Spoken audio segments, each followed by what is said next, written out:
हरिओम प्रिय दर्शकों, यदि आपकी मिथुन राशि या मिथुन लग्न है तो ये वीडियो आपके लिए है। और इस वीडियो में हम जानने वाले हैं कि अब 2 अगस्त से भयंकर टकराव होने जा रहा है। 2 अगस्त को मंगल अपना राशि परिवर्तन मिथुन राशि ने आपकी ही राशि पर करने जा रहे हैं। मंगल के इस राशि परिवर्तन से यहाँ पर बहुत कुछ प्रभाव देखने को मिलेगा, क्योंकि यहाँ पर ये खाली मंगल का राशि परिवर्तन नहीं, बहुत कुछ ये सूचना देता है।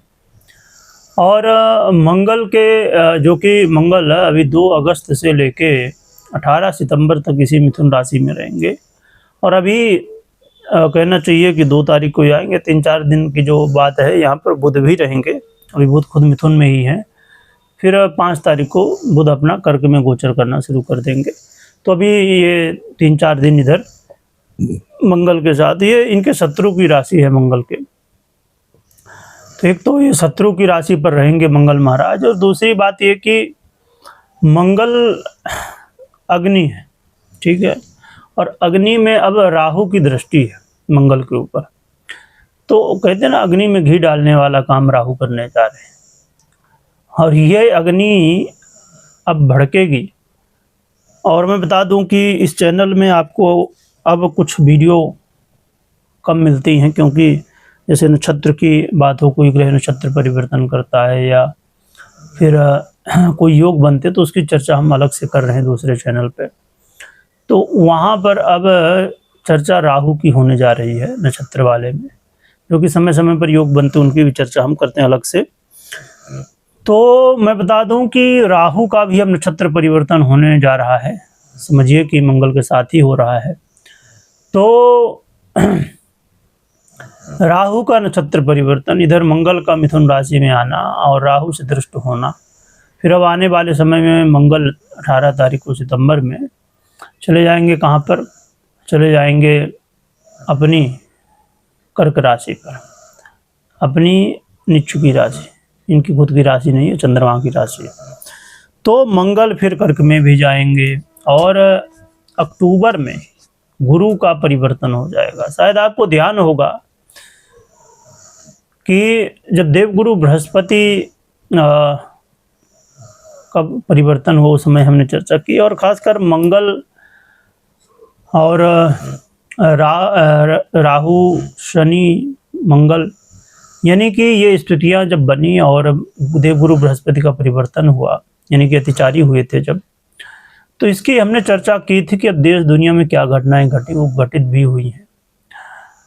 और अब पुनः से मैं बता दूं कि राहु के इस नक्षत्र परिवर्तन के साथ जो अभी हो रहा है, तो इस नक्षत्र परिवर्तन के साथ बहुत कुछ आप समझ सकते हैं। एक अलर्ट है राहु के इस परिवर्तन और मंगल के भी इस परिवर्तन के साथ, जो कि घटनाएं अभी थोड़ी बहुत होंगी, पर जैसे ही देवगुरु बृहस्पति कर्क से हटेंगे, वैसे ही आने वाले समय में बहुत कुछ अभी देखने को मिलने वाला है।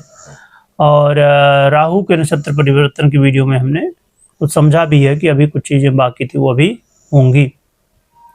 तो ये फिर से मैं बता दूं कि प्रारंभिक स्थिति है, शुरुआत, ये घटनाओं क्रम का ये बेस बनना शुरू हुआ है।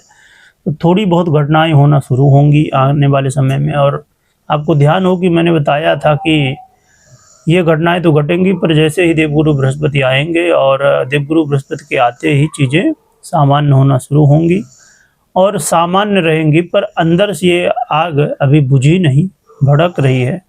ऊपर से चीज़ें शांत होंगी और जैसे ही फिर देवगुरु बृहस्पति का परिवर्तन होगा, फिर से ये अग्नि बाहर आएगी। तो वो चीज़ें अभी, और एक चीज़ यहाँ पर महसूस आप करेंगे कि अब जो ग्रहों की स्थितियाँ होंगी परिवर्तित, तो ज़्यादातर निगेटिव प्रभाव वाली सुनने को आएंगी। कई बार कुछ लोगों का कहना होता है कि आप निगेटिव क्यों बताते हैं, क्योंकि जब निगेटिव है तो उसे बताना ही होता है, जब पॉजिटिव होता है तो वो भी बताना होता है, तो वो भी समझते हैं हम। चलिए अभी ये जान लेते हैं कि मंगल महाराज के इस गोचर काल का मिथुन वालों के ऊपर क्या प्रभाव पड़ेगा, ये समझ लेते हैं।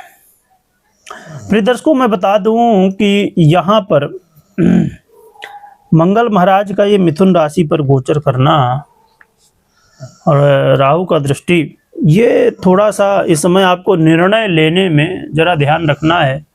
निर्णय लेते समय जल्दबाजी मत करिएगा, क्योंकि यहाँ पर कई बार जल्दबाजी में आप निर्णय लेंगे और फिर जल्दबाजी में लिया हुआ निर्णय कई बार अच्छे फल नहीं देता है।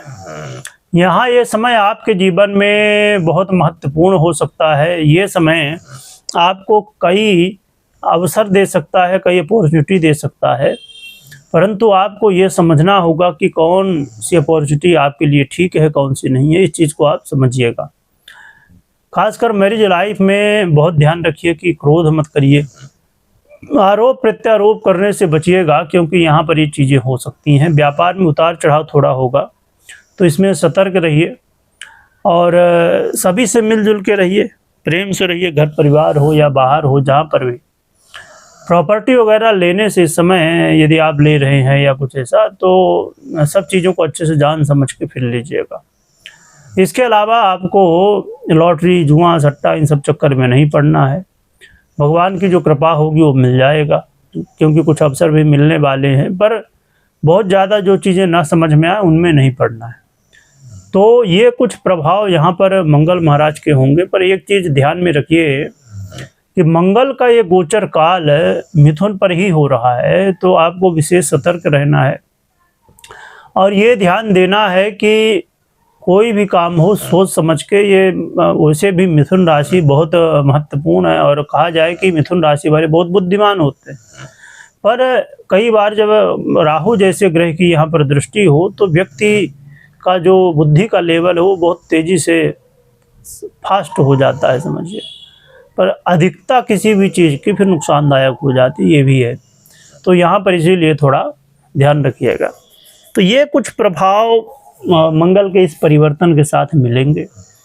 अब हम बात कर लेते हैं उपाय की, क्या उपाय करना चाहिए। तो उपाय के रूप में हनुमान जी की आराधना, मंगल की आराधना, मंगल यंत्र रख सकते हैं और ये आराधना आप कर सकते हैं। पर कोई कुंडली कोई भी निर्णय लेना हो तो आपको कुंडली विश्लेषण, अपनी खुद की कुंडली का विश्लेषण करने या करवाने के बाद लेना चाहिए, क्योंकि 50% कई बार उससे भी अधिक प्रभाव हमारी पर्सनल कुंडली का देखने को मिलता है। तो हनुमान जी की जयकारा लगाइएगा, स्मरण करिएगा। वीडियो देखने के लिए बहुत बहुत धन्यवाद।